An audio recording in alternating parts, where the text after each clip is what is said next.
5,000ची लाच घेताना मंडळ अधिकारी जाळ्यात।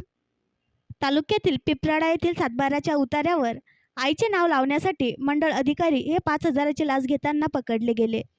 ही कारवाई जळगाव लाचलुचपत प्रतिबंधक विभाग यांनी केली।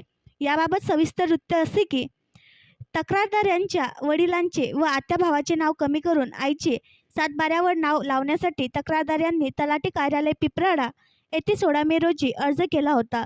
त्यानंतर तक्रारदार 20 मे रोजी तलाठी कार्यालयात सदर प्रकरणाबाबत चौकशी केली असता यातील किरण खंडू बाविस्कर वय 47 वर्ष मंडळ अधिकारी सजा पिपराडा यांनी सातबारा उतार्यावर नाव लावण्यासाठी 10,000 रुपयांची लाचेची मागणी केली होती। त्यानंतर तक्रारदार यांनी 27 मे रोजी लाभप्रवी जळगाव कार्यालयात तक्रार दिली। पंचासक्षम लाच मागणी पडताळणी केली असता किरण खंडू बाविस्कर यांनी 5,000 रुपये लाचेची मागणी केली होती।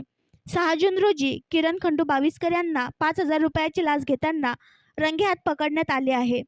सापळा व तपास अधिकारी पोलीस उप अधीक्षक सुहास देशमुख यांच्या मार्गदर्शनाखाली PSI दिनेश सिंग पाटील, पोलीस नामदार Balu Marathe, police constable Rakesh Dusane, police निरीक्षक NN Jadhav, PSI Suresh Patil, police head constable Ravindra Ghuge, महिला police constable Shaila Dhangar, police नामदार किशोर महाजन, पोलीस नामदार Sunil Wankhede, police constable Pradeep Pol, police constable Pranesh Thakur, police constable Amol Suryavanshi, police constable Sachin Chate यांनी कारवाई केली। आणखी नवीन व्हिडिओ पाहण्यासाठी आमच्या देशमुख एक्सप्रेस न्यूज चॅनलला सबस्क्राईब करा, लाईक करा आणि शेअर करा।